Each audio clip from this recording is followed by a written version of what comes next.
Let's go. Let's go. Oh, did you want to? Sorry, I'll let you. Next time. I'm in love with you.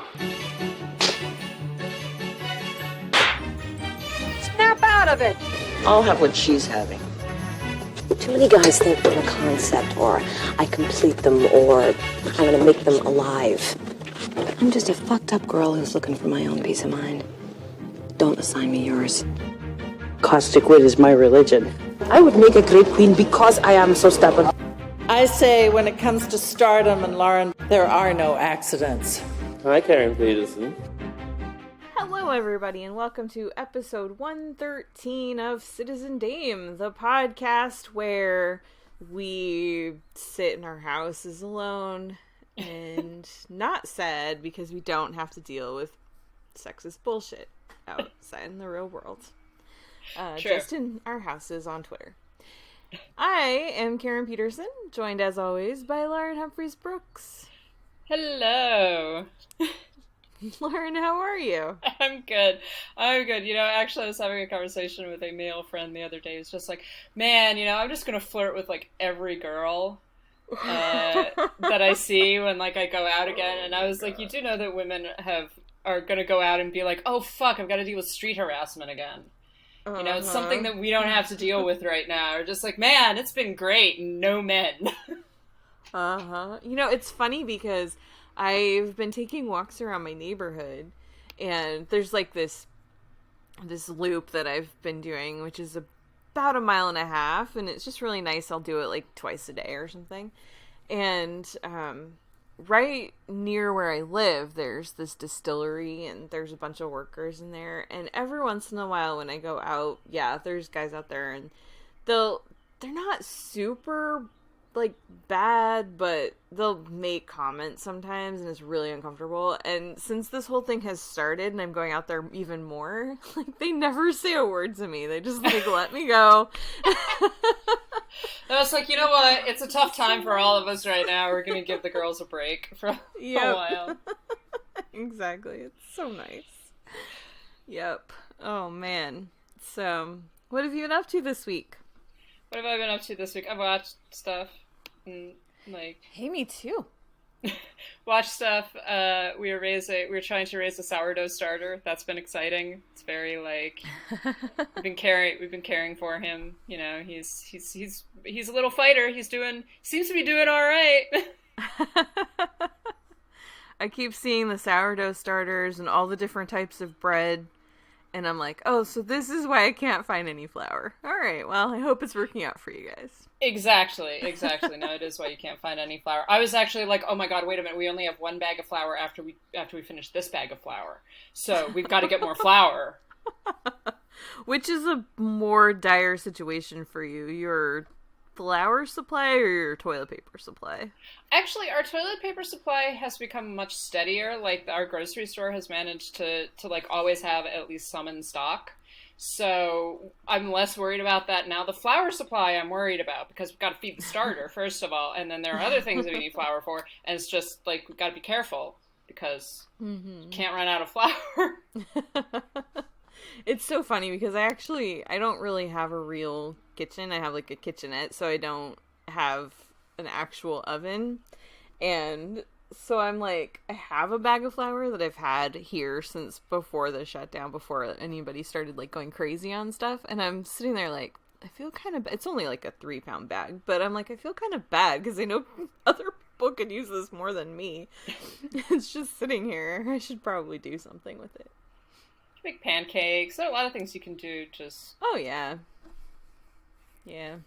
I'll figure something out. Actually, I might make cookies. I have like a toaster oven. I can make cookies in that. So there you go. Ooh, that's a project today. I bought chocolate chips. I don't know why. I just randomly did. So now I know what to do with them. There we go. See? Yeah.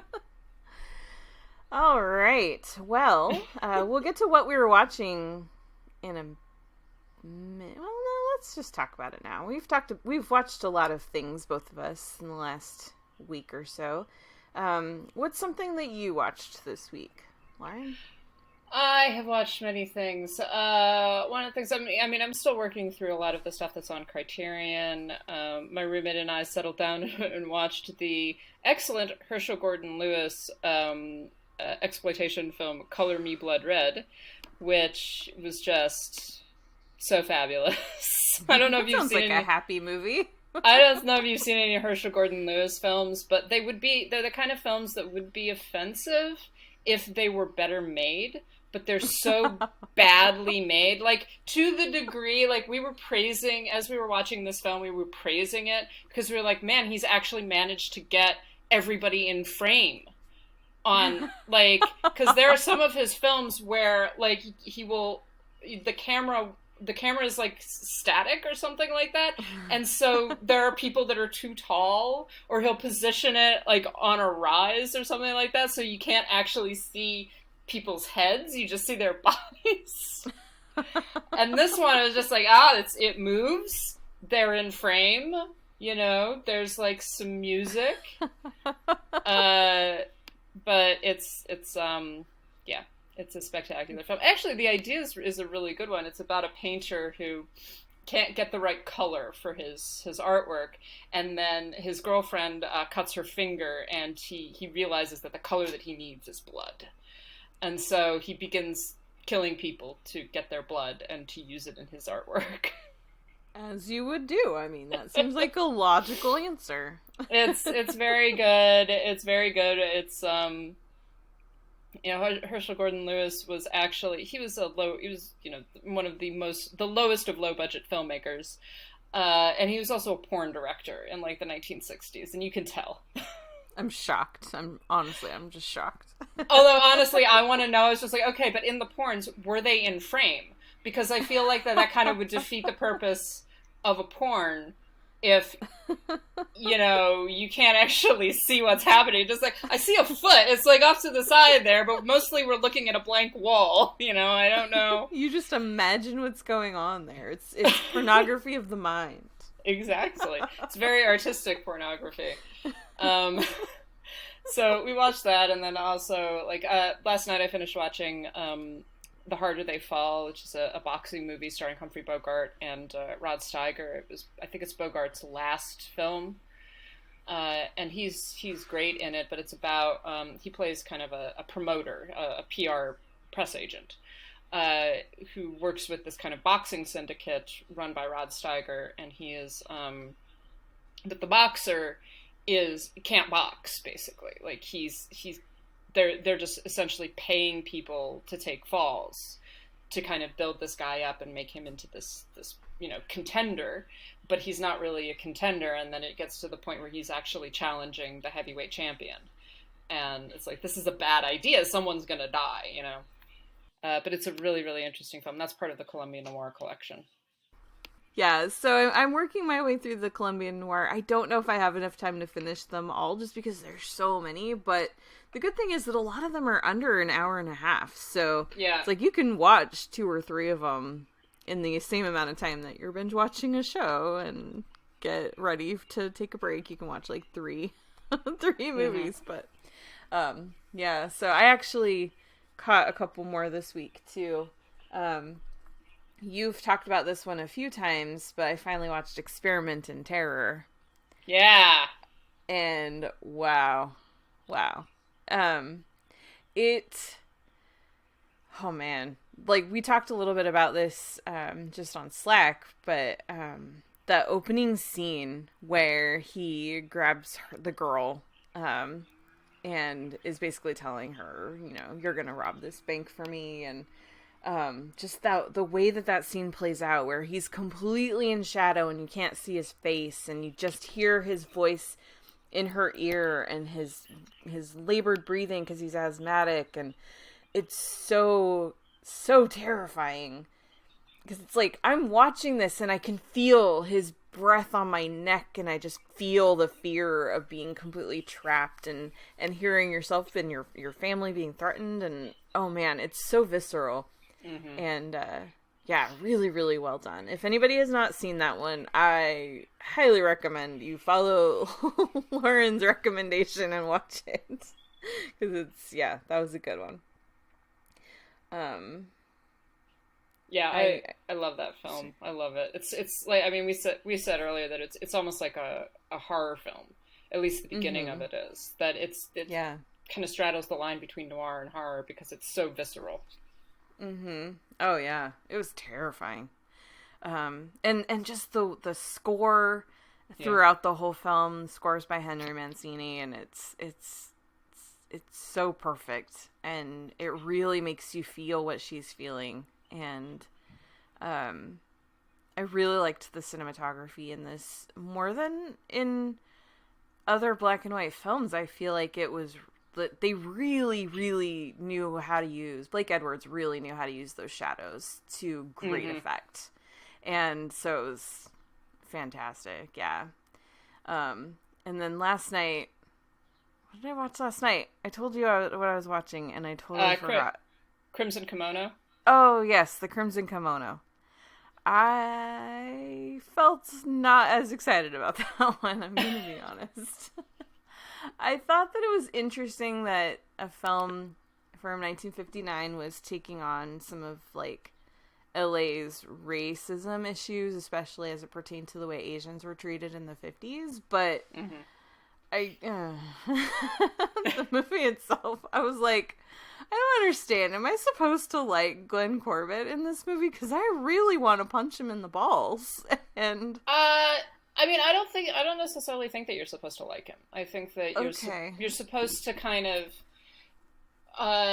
be interested in him, but I think that the main focus really is on the two other characters, that the film kind of begins with him but then shifts over to them, and that it's also about the kind of exposing the undercurrent of his racism, that he's like, well, this guy's my best friend and we're partners and all that, and then suddenly, because he's a Japanese man getting involved with a white woman, there's this shift that happens, and that it's as much about that shift for him and what that means for their relationship, and what that means in a more in a total way about race relations in the United States in that period, and how people react to, just like, well, I'm totally not racist, I'm just not okay with this, and I think that that's what's really interesting about it. And also, I'm not racist because I have an Asian friend. Yeah. Yeah, that whole concept. But I don't know, I guess I was expecting it to be more about the mystery. I didn't realize that it was mostly this kind of like love triangle story, and the mystery was kind of secondary to it. And so I think because I wasn't expecting that, it was a little bit like, oh, well, I want to know who killed that other girl. Like, let's go back to that story. I don't care about this like love plot thing. Like, this isn't that interesting to me. I don't want her to pick either of them. Go be your own woman. I don't know. But it's okay to be wrong, Karen. Sorry. Well, I didn't think it was a bad movie. It just wasn't the movie that I thought it was going to be, and so at some point I'll revisit it now that I actually know what it is, and I'm sure it'll be better the next time. But yeah, and then the other big thing that I started this week was Killing Eve. Yeah. I'm obsessed with Killing Eve. I mean, obviously, everyone's been talking about this show for a couple years now. Sandra Oh was the first Asian woman to be nominated for lead actress for the Emmys ever, I think. That sounds right. Yeah. And so it's like, I've known about this show for a while, but it's one of those where it's like, I didn't start watching it when it first came out. And so it's been kind of one of those, like, I need to find time to catch up with it. And another show where it wasn't entirely about what I thought it was about. I actually didn't really know what it was, and I'm glad I didn't, because it's so much better than anything I probably would have thought of in my head. And it's Sandra Oh plays this woman that I think is supposed to be Canadian, which Sandra Oh is Canadian, but she's living in Britain working for MI5. And she's tracking this assassin, which is played by Jodie Comer, and the both of them develop this obsession with each other, where they just need to know everything about each other. There's this attraction, and it's really interesting to watch that dynamic. I mean, we've seen that in some films where, like, one of the characters is a man, but we've never seen that where they're both women. And it's really fascinating. And then just, like, some of the assassination scenes and some of the action, it's really, really good. The production value on the show is great. The performances are amazing. And it's just a lot of fun. So, yeah, highly recommend that. You can catch up with the first 2 seasons on Hulu. And then season 3 is currently airing. I think it premiered 2 weeks ago. So I think this weekend is episode 3. So. Okay. Yeah. Yeah. I mean, I still haven't seen it, although I keep on hearing great things about it, and you're recommending it. I'm going to have to just settle down and start watching it, and I'll probably be totally into it and just watch all of it within a week. The nice thing is it's each season is 8 episodes, and it's for broadcast TV, so they're only about 40 minutes. So it's like, yeah, so you can watch the whole first season in less than 4 hours, I think. Mm-hmm. So, yeah. Mm-hmm. That's really cool. So, and I mean, I think we both, you've seen more of it than I have, but we both watched What We Do in the Shadows. Yep. which is just great. Like, I was so happy I watched the first 2 episodes are on Hulu now, and I was like, I'm so glad to have these guys back. They don't seem to have lost any momentum. Like, it's still very funny. The characters are still, pretty much in keeping with everything. I'm very interested to find out what happens with Guillermo, given everything. Oh man, I know some things and I can't wait. The next episode's gonna be really good. I mean, I love it in the Ghost episode. So it's the second one that is currently up. That they're all like, no, ghosts are ridiculous. No one believes in ghosts. That's a superstition. And Guillermo's like, I'm talking with a vampire. I have met zombies and werewolves, but ghosts are too much. Yeah, ghosts are where we draw the line. And then also that little thing, just like, wait a minute, if we're not really alive, so if we're undead, do we have ghosts? That was a vampire debate I had never really thought about. It's just like, yeah, that's true. Would vampires have ghosts? If they had unfinished business, they might. We learn whether or not vampires have ghosts, but it's again, anyone who has not been watching What We Do in the Shadows, first of all, you're wrong. Like, I don't know why you're not watching it, because there's no reason not to. It's wonderful and funny and very much in keeping with the original film, but also different. Like, it's going off on its own thing, and I love that about it. Yeah, like, I love the original film, obviously, and it's really great. It's really smart and well done, but I actually like the show better. I think the show is consistently funnier. I love the way that we've gotten to see the characters develop more. I mean, even just in this first episode, and you'll see it more over the next couple weeks too, but even just seeing Colin Robinson get to be more of an active part in the house too, and Guillermo, oh man. His journey this season is so good. Oh God. I always like Colin Robinson, but I also, again, in the Ghost episode where he's like, what about you? Are you like undead? It's like, you know what? I don't even know what my deal is. I'm not sure. And I really like that. I'm just like, yeah, what is Colin Robinson's deal? Like, is he undead like the rest of them? Yeah, it's a good show. Yep. Yeah, it's so brilliant. So yeah, definitely watch that. FX on Hulu the next day. So Wednesday nights it's on FX. Thursday mornings it's on Hulu. Yeah, it's a lovely show. Yep. Oh man, that's her real name. Nadia is me. If I had to live in a house with a bunch of dudes all the time, I would. Oh man, she cracks me up so much because she says things that I would definitely be thinking all the time.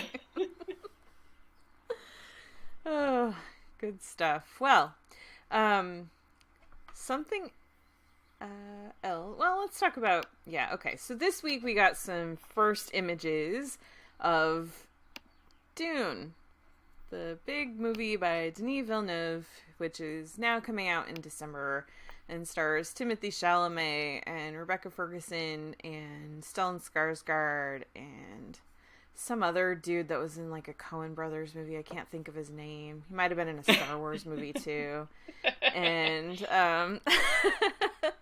anyway, and also basically all of Hollywood is in Dune. And we finally got some pictures, which basically broke the internet because a whole lot of people are stuck in their houses with nothing else to do, and this made them very happy, apparently. But Lauren, you have some thoughts on Dune, and particularly the Vanity Fair article that came out. Yeah, I have some thoughts, and this was actually pointed out to me by Nanina, who has been on the show a couple of times. She's a patron. She's a good friend of mine from college. We've known each other a long time. We love Nanina. And she texted me earlier and was like, "So are you guys going to talk about this?" And I was like, "Oh, I hadn't," because like I'd sort of glanced through the Vanity Fair article. I'd looked at the pictures. I'd been like, oh, yeah, sure, whatever. I don't like Villeneuve, but I love Dune. And so I have this kind of back and forth of like, I want to see it, but also I do not trust him for anything. But then she was like, well, did you read this part? And she sent me the quotes, and I was like, oh, now I'm mad. Oh, now I'm mad. So to give people a little bit of background, Dune is very complicated.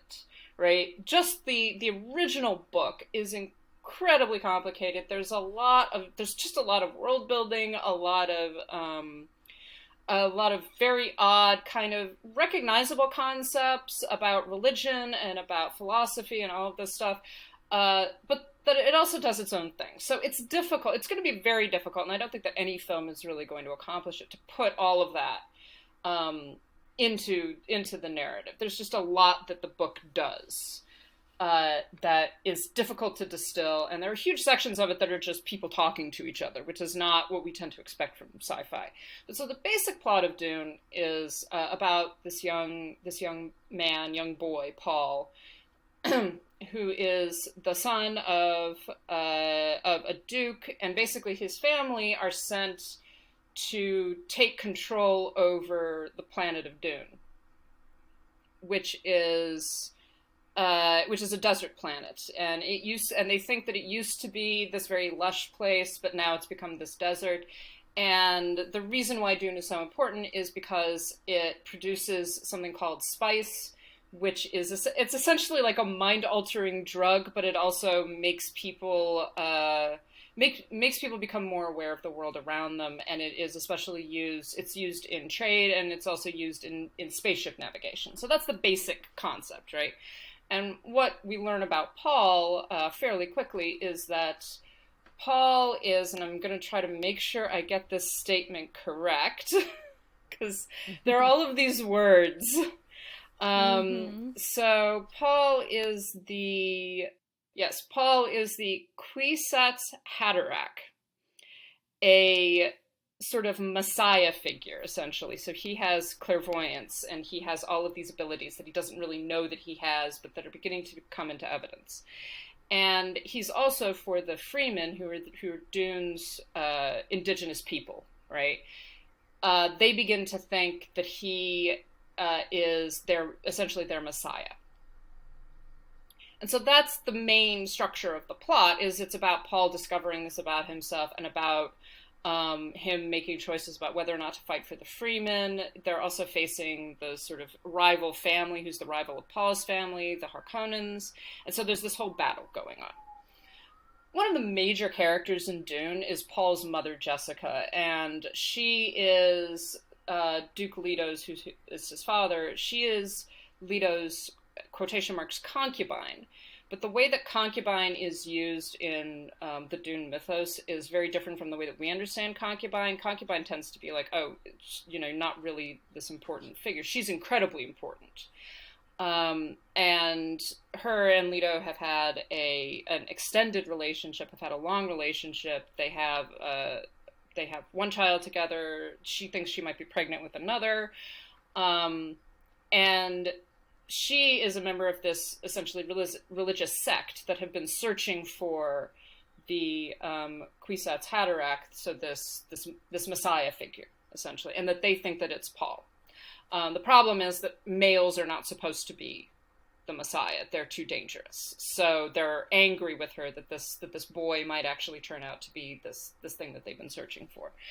But Jessica is an incredibly complex character. She essentially supports and protects Paul throughout most of the book.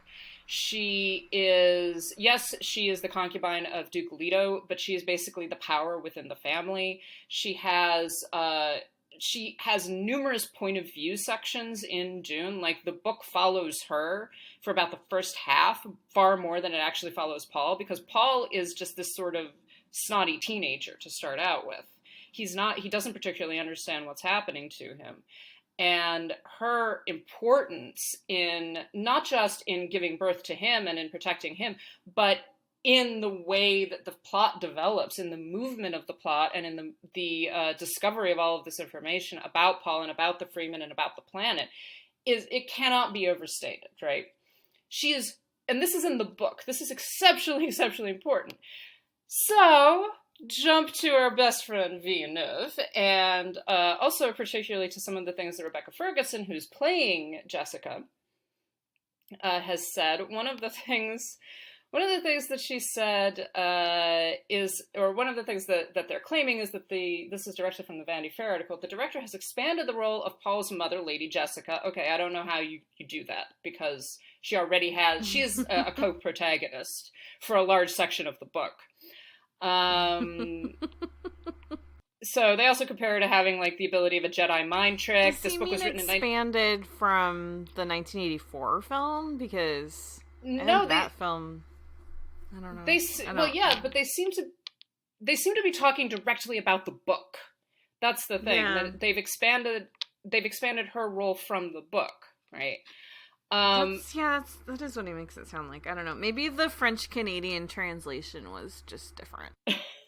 I don't know.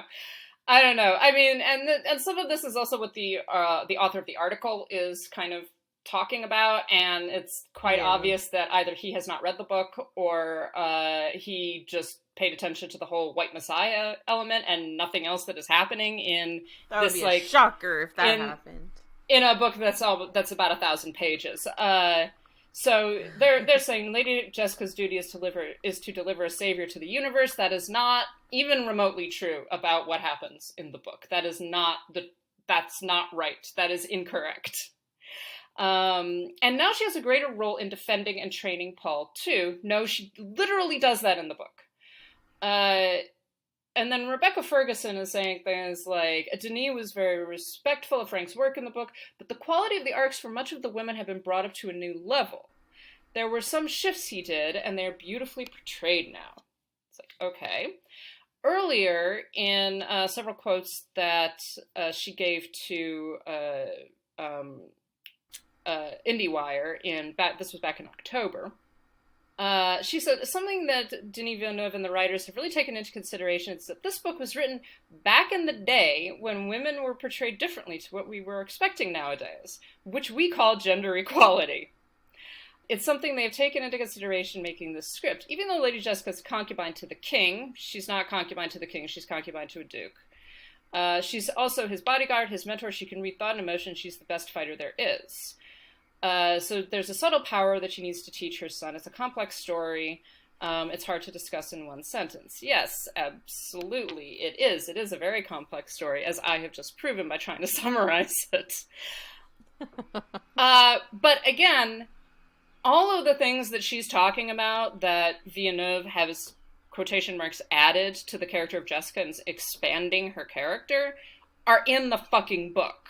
So I don't know if Rebecca Ferguson has just not read the book and is only like taking like information from synopses or what. But one of the things that really bothers me is this statement about like, well, back in the day, you know, we didn't expect women to be powerful. It's like, no, that's one of the reasons why Dune is such a groundbreaking narrative, because it was written in 1965. Which is, you know, not before the women's movement got going. This is something that was actually happening at the same time. And and that somehow, you know, well, that was then and isn't it cute, but now we have what's called a gender equality. It's like, great. And our 3 male screenwriters have done a great job at that. So yeah, I just found this to be such total fucking bullshit. And what's more, given the way that Villeneuve has treated women in pretty much every single one of his movies, yes, I include Arrival in that. I will fight anyone to the death on that fucking film. It is reductive. And, Thank you. And it is nasty, and it made me so fucking angry when I saw it. Villeneuve does not understand shit about women. He does not understand shit about feminism. And I really, based upon everything that I'm seeing, everything that they're talking about, I do not trust for a single moment that he is going to treat Jessica as anything other than a Mother Mary stand-in. That's what we're going to get as a result of Dune. And it's really disappointing, and I'm sad for Rebecca Ferguson because she's probably going to give a great performance. But that is what we are going to see. So, but let's not bullshit. Let's not say like, oh, Dune, Dune is about the savior of the universe. No, it's not about that at all. It's actually about cultural supremacy. It is about colonization. It is about the hollowness of the white savior myth, and it is about the dangers of messianic culture. And that's what the novel is dealing with. And it is also dealing with really strong concepts of feminism and the importance of femininity. That, you know, actually gets defeated and destroyed in a lot of ways by male dominance. So let's not bullshit and say that this is like, oh, we're going to make Dune feminist. Dune was already feminist. Yeah, I'm guessing Villeneuve didn't get that.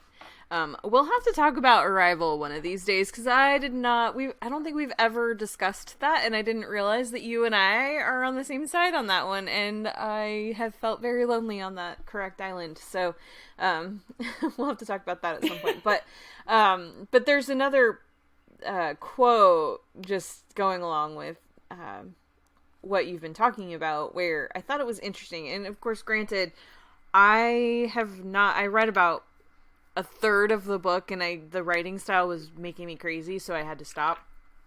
And it's one of those books that I've always been like, I'm gonna go back and finish that someday, and I just never have. But there's a part where they're talking about, it's actually right after the Jessica stuff, they're talking about Dr. Kynes.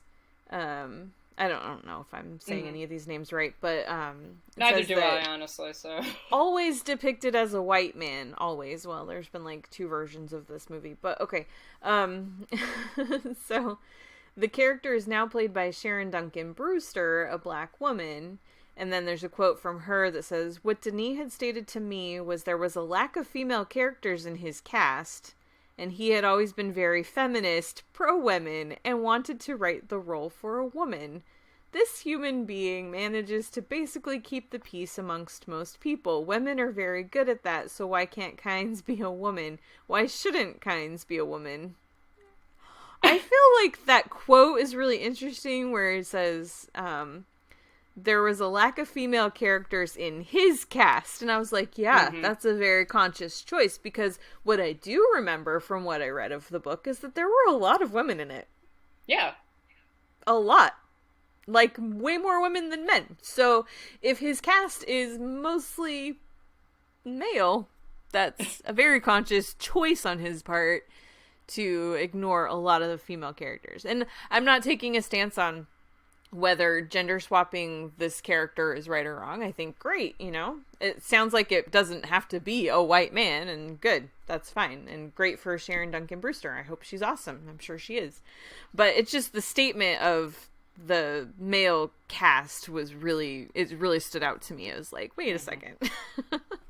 Well, you know, it's interesting, because I think one of the things that Dune does explore is that it is anthropological and sociological, in the sense that it is dealing with a colonizing force, right, in the person of this family, right, coming to a planet that is inhabited by an underclass of indigenous peoples, right?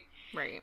And that the problem that they're dealing with, and that the indigenous people are dealing with, is that they have adapted to living in this extreme desert environment. And that they are looking for this messianic figure. But at the same time, there's a tension that is going on in order for them to be able to take back control of their homeland, right? And that there's a tension that develops between this boy who is, you know, I'm not certain whether they ever explicitly say that he's white, but you know, that's kind of the way that the story is developed. That it is about colonization, and is about the responsibility of colonization and how it warps people, and how even those people that are trying to do good and trying to sort of contribute something are actually damaging the land, are damaging the climate, and are damaging the people that already live there, right? And so there's all of this tension that is going on. There's tensions about slavery. There's tensions about what is basically slavery. There's tensions about Paul's relationships with the freemen, who are, you know, kind of typed as sort of Arabic or nomadic culture. But there's a lot of differences, and there's a lot of complexity to it. And so to simply be like, oh, we're going to, if I remember correctly, Kind is basically an anthropologist who's been studying... Ecologist, yeah. Who's been studying the culture and the land. So he's, in the book, he's part of the colonization effort. So to transpose that onto a black woman... I'm not certain about that. It does seem like a choice. I am not certain about that. And here's the thing. I don't think that Villeneuve, and I doubt any of his exclusively male writers, have any sort of awareness of this. I don't think that this is one of the problems that always arises with Dune, is that Dune is more complicated than what straight white men want to make it as. They want to make it into the one narrative, a messianic narrative that is about essentially the white man coming down and saving the chosen people, right? That's what it's doing. And that's exactly what the book is trying to say is damaging and is violent and is ultimately destructive. And that is not, it doesn't come through in any of the other adaptations that I've seen, and I seriously doubt that it's going to come through in this one. Yeah, I mean, just the things that you've talked about, it's one of those things, I mean, we really do take in, soak in, and interpret literature and film and all of it through our own perspectives. And when you're telling a story entirely from one perspective, which is what's happening when you've got a white male director and white male writers, you are going to miss, like, no matter what, you can't help but miss some of the nuances and some of the really important points that are going on in the subtext. It's not possible not to miss that. And so it's one of those things. It's like, this is why you've got to diversify on screen, but also behind the scenes too. I mean, imagine if one of the writers of this had been a black woman. Yeah. Imagine how much more depth and development you might have gotten from some of these characters and a different level of understanding. So yeah, exactly. But you know, I mean, we've seen Villeneuve's other films. Yep. Not impressed. So anyway, so that's my Dune rant. Sorry. It probably won't be the last, and that's okay. Well, we did get a couple of questions. One of them is actually about Dune. This is from @Noah_Saturn.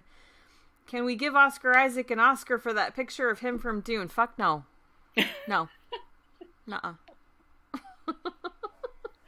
I know, you know what, I'm sorry. Oscar Isaac is a very attractive man, and again, you know, we ripped on Glenn Ford last week. I'm going to rip on Oscar Isaac this week because you're not here, Kristen. You can't stop me. Exactly. Yeah, I mean, I think he's going to be a good Duke Leto. I actually think that he's great casting for that part. But I'm not a fan of the beard. And I'm not, I just, like, he does very little for me. I'm sorry. I don't know if that means that you have to take away my straight lady card or something. I don't know. Like, I don't know. Given my feelings about men and the development of my feelings about Rita Hayworth, I don't know where we're at right now. But Yeah, It's Oscar a Isaac. confusing time for me too. It's very confusing. But Oscar Isaac just does not do it for me. You know, I do find him very attractive, and I actually like Oscar Isaac with the beard. I don't know. I'm not excited for this movie, and I don't want it to get any awards. Well, It's not against Oscar Isaac. I don't know. Anyway, if we're gonna give out awards, I want to give it to Ewan McGregor for Birds of Prey. yeah, exactly. That's going to be the breakdown of this year's Oscars. It's going to be like Dune, Birds of Prey, Invisible Man, and like Sonic the Hedgehog. Top Gun Maverick. Top Gun Maverick, yeah. Yep. It's just because those are the only movies that are going to be released. The only big movies that are going to be released this year. Yep. So Exactly.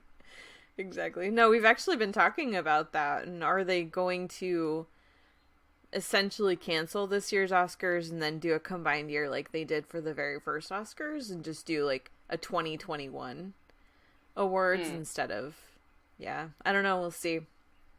I mean, that in they itself should be announcing. Go on. What's that? I was going to say that in itself could be a clusterfuck because Oh yeah. if you look at all of the all of the films that are going to come out at the end of 2020 and into 2021, like that could be a real adventure. Yeah. Suddenly you have 500, 600 movies eligible for Best Picture. That seems like a nightmare. In 1927, they had like 14. So, okay, it was like 40, but still, like a much different story. But it's just one of those things. But I think that they're just going to change the eligibility requirement and lift that for this year. And I think that the Academy probably had already discussed that with some of the studios, which is why some of them have decided to go ahead and release things on streaming instead of in theaters. I think they've gotten some assurances from the Academy that they'll ease that requirement this year. But anyway, it's just a conversation that's out there. So, yeah. Anyway, we did have another question. This is from @UnstoppableRant. Have you seen the 1954 film Salt of the Earth, made entirely by blacklisted Hollywood communists? No, I have not. I'm guessing you have. No, I haven't. And actually, it's been on my list for many ages, but I have not seen it. Yeah, there's a lot of movies that I've just never seen. So, unfortunately, that's one of them. I cannot comment. But thank you for asking, because now this is going to bump up on my list so that at some point we can talk about it. Yeah, my list of movies to watch is very, very, very, very long. So, but instead of watching a movie last night, I watched cursed films on Shudder for, I don't know, however long it was. I watched all 5 episodes, just boom, in one shot. And wow. We wanted to talk about that today. Yeah. How far did you get? I got to episode 2. So. Okay. So, sorry about that. Yeah, I did not. No, that's okay. I did not get I just all the way kept through. going. Jesus, that's a lot. That's longer than a feature film. This is what you do when you live alone and don't have a sourdough starter. You gotta have your little baby sourdough starter. Yep, exactly. You're doing so well. I just have a bunny who's over there like, would you stop talking? You're disturbing my sleep.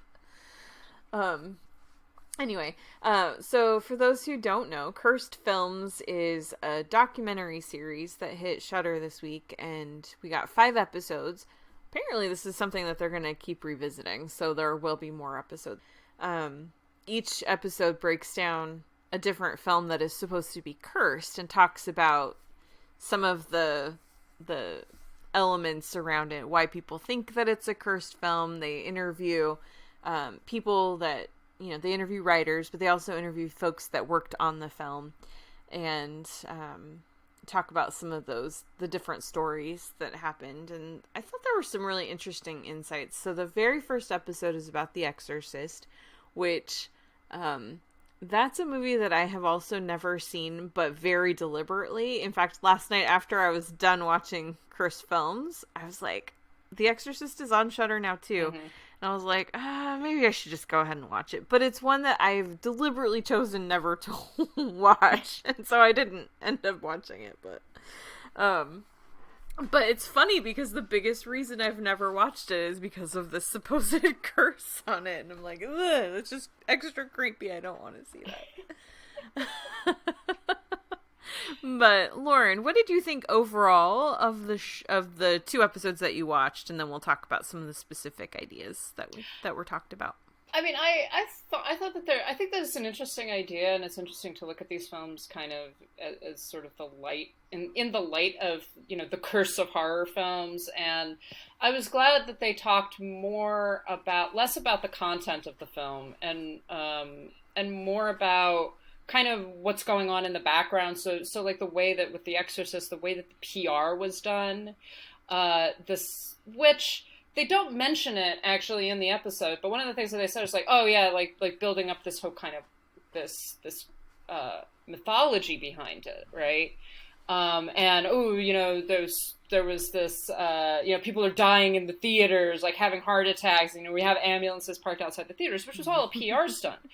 But it was also something, and this is not something they really mentioned in the documentary. It was also something that has been done at least as early as the 1931 Dracula, where you like literally have campaigns where just like, we're stationing nurses in all of the theaters in case you are so frightened that, you know, and so there are all of these kind of apocryphal stories that are, you know, about people having heart attacks or people passing out during these films, which is just really a PR stunt in order to kind of raise the interest in them and get people into the theater. So just like, ooh, it's so scary that you have a heart attack, I've got to go see it.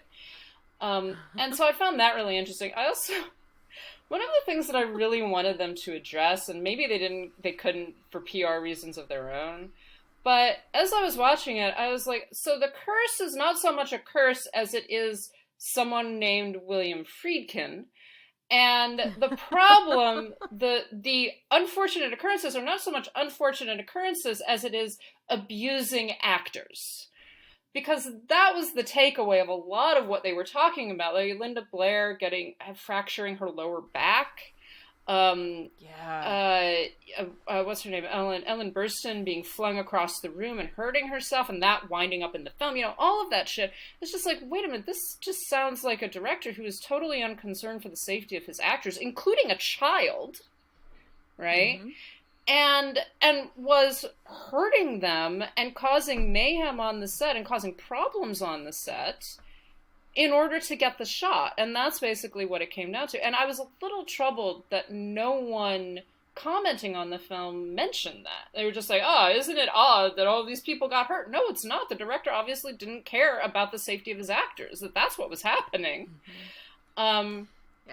And that bothered me a little bit. So there's a little bit of, I felt like at least a couple of episodes that I watched, while I was interested in them, I felt like there's too much superficiality to what they were talking about, and they weren't saying certain things. And I complained on Twitter about a certain male critic of note, whose name I will not say, but who is featured on this series, and he said something about that he found it very odd that, you know, Linda Blair kind of got death threats and had to have bodyguards and stuff like that, whereas because she was, you know, this demon incarnate or something, but the kid from The Omen didn't have that, and it was just like, I just found that very curious. Just like, no, you know what this is. You fucking know what this is. Say it.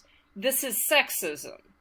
This is vilifying a little girl, right? And that's what is happening right here. And he even goes so far as to say, I mean, she was kind of a victim. It's just like, yeah, she's literally the fucking victim of the film. Linda Blair as an actress and the character of Regan. Regan is not a demon. She is possessed by a demon. She is the most victimized character in that whole fucking film. Are you that stupid? right? And it did kind of highlight for me. I was just like, they did have female critics, and I was glad to see that. But at the same time, I'm like, you know what? Why are they letting these Gen X males talk about this shit when they obviously won't say the thing that they have to know? They have to know that this is about sexism. They have to. They cannot be this dumb. Ugh. Yeah, no, I think that you're exactly right. It's not that they didn't know. I think that they thought they were being coy by not just saying it outright. But instead it just made them look like they're being obtuse. But, yeah, no, they know. They knew exactly what it was about. What I thought was really interesting about this series overall, you kind of talked about this, but I liked the fact that pretty much every one of the episodes, and I don't want to give stuff away, but pretty much every one of the episodes does break down that, like, it's not about curses. It's really about this mythology that builds around certain movies for whatever reason. And so I liked that, because I've seen shows before that really play up, like, oh, Heather O'Rourke died before they finished Poltergeist 3, and the spirits had been after her for all those years. Like, no, she was very sick and had inadequate medical care. That's what happened to her. It was not a curse, And it's interesting, in the episode where they talk about Poltergeist, one of the people that worked on it, I'm trying to remember who it was, one of the people who worked on the movie, he was just like, yeah, it's very offensive to say that she died because of a curse, to say that Dominique Dunn was murdered because of a curse. Mm-hmm. That's not what happened at all, and it's really offensive to their memories. And I was glad that he said that, because it's so true. And I think that's what I overall really enjoyed about this series, was that it didn't build into and play up the mythology. It really broke it down and said, okay, this is what was really going on. And I agree, it could have been, some things could have been much more overtly stated, but I also feel like they said what they needed to and didn't really feel like they needed to spell it out. Like, they drew you to where you needed to make the conclusions you needed to make. And so I thought overall it was pretty well done in that regard. Yeah, no, I think that it's a well done series, and I think the Exorcist episode just kind of set me off because of certain things that I wanted them. I mean, like you're saying, I think that they're being coy about it, but I wanted them to actually say, this was, this is real. This is because Linda Blair was being abused. That's what happened. Yeah. She, and, it's that's what was going on. That deserved to be directly called out. Yes, absolutely agree. And I think that there's a tendency to sort of dismiss that, or to, to kind of weave that into this whole gestalt of it's the curse of this episode. This is the way that horror films are. There's a little bit of that going on about belief systems and about what we're willing to believe about horror films. We want to have these sort of elements of terror surrounding these horror films, that it isn't just the demon in the film, but the demon outside of the film, that somehow the film raises this demon or something like that. I mean, one of the ones that they don't cover in this series, but that has a lot of stuff attached to it is Rosemary's Baby. Yeah. And, it has all kinds of Satanism and things like that surrounding it, and it actually became, we have many issues with Roman Polanski, but one of the things that he did not do was that he did not cause his wife's death. But that actually, as a result of Rosemary's Baby, there was all this talk about, him being a Satanist and sacrificing Sharon Tate. And that's a real degree of damage. That's real viciousness, to take a film and to say, this proves that, Linda Blair was inhabited by a demon, or that this proves that the devil exists, or this proves that Roman Polanski murdered his wife, things like that. It's a very attractive concept because it means that there's something more at work than common human tragedy and human responsibility. But I agree with you that I'm glad that for the most part the series does seem to be, and I haven't seen all of it obviously, but the series does seem to be actually saying that this this is violence that is being done by humans to humans. This is not because there's some kind of a curse on a film, or they're raising some sort of demonic presences, things like that. Yeah. Well, and it really hit home, and I was able to finally really truly feel like I got connected when I got to the 5th episode, which is about the Twilight Zone movie. Mm-hmm. Because I saw that it was on there, and I was just like, why are they talking about the Twilight Zone movie? That wasn't, as far as I knew, there weren't, like, curses attached to it. It just had an asshole director who murdered 3 people. But that's exactly what they talk about. Mm-hmm. And that's what the entire focus is on. And I got really pissed at some of the people who were like, well, accidents happen on movie sets. I was like, yeah, but, but it didn't like try to say that. I mean, it's very open-ended. They didn't totally cast blame on John Landis for what happened, but, they also very much lay out, like, everything that had to happen for this tragedy to occur, and it's interesting the way that it played out. But I thought it was a weird thing to include until I was actually watching and I got to the end of it, and I was like, okay, this makes sense, because everything that they've been talking about up till now in the previous 4 episodes really is about kind of the way that these stories take on a life of their own, and how really the curses and the monsters involved in all these films have been people, not any sort of demonic presence that's unleashed. And so, yeah, it was interesting. It's a good series. I liked it. I was happy to see April Wolf was involved. I love her. Yeah. She's great. She wrote Black Christmas. So, yeah. I was thinking too, when you were talking about the PR, it reminded me of, have you seen the movie Crazy People? No. With Dudley Moore. So, in a nutshell, he plays an advertising executive whose life falls apart, and then he can't lie anymore, and he makes up all these ads that are basically true, and they lock him up in an asylum for a while. And one of the ads, like, the ads accidentally get published and they become wildly popular. And one of the ads is for this horror movie called The Freak. And the tagline says, "This movie won't just scare you, it will fuck you up for life." I like that. It's so great. And so then it, like, shows footage of all these people just, like, running to the movie theater just trying to see this movie. It's so great. Sorry, I just thought of that, and yeah, it made me giggle. So, anyway. So, what's one of your cinematic goals for this week? One of my cinematic goals for this week is to watch some of the Tribeca Film Festival screeners that are finally coming out. Tribeca is doing kind of an online screening thing for its festival this year, because obviously we cannot go to Tribeca. But I get to watch some of those films, and I'm looking forward to it. They always have interesting documentaries. There's usually some interesting international films, especially. And I'm just intrigued as to what I get to see, and hoping every year I see at least a couple of films that I just think are really fantastic movies, and I'm hoping that we'll get that this year, despite all of the craziness that has surrounded it. Yeah. Awesome. This week I am finally going to watch the Yorgos Lanthimos movies on Criterion. I've been like, oh, I'm gonna watch Canetta. I'm finally gonna do it, and then it's like, oh, there's Rita Hayworth and something. So I keep getting distracted. But this is the week; it's finally happening. So, yep. Well, God bless you.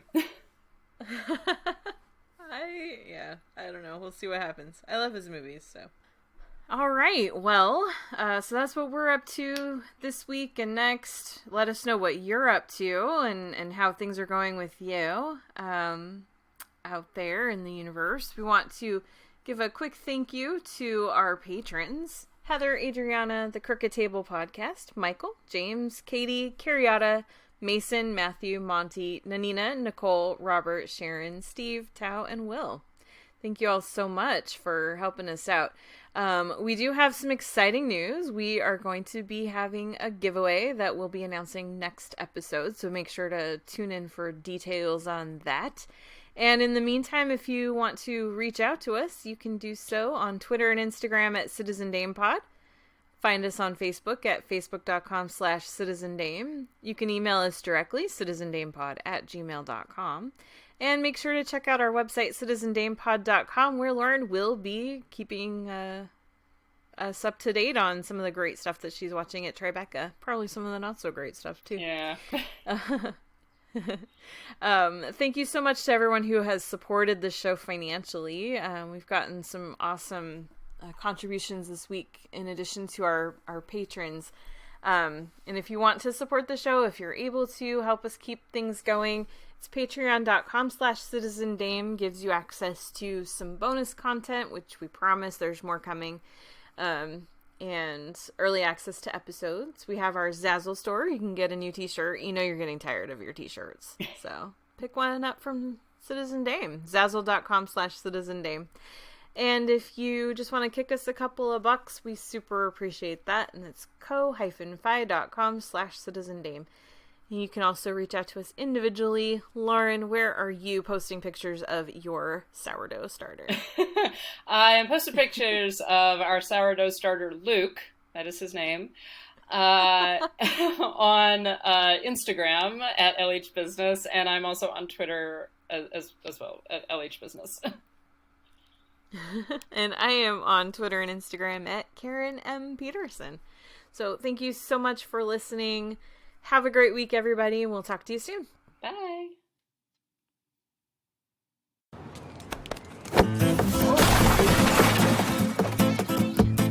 What happened? He was playing the game wrong. How's this for the city? Oh, yes. You look like a beautiful piece of wallpaper. What type of man would endure such an insult from a pack of filthy werewolf scum? Oh, God! I was the most handsome man in our village. His village was very badly affected by leprosy and the plague.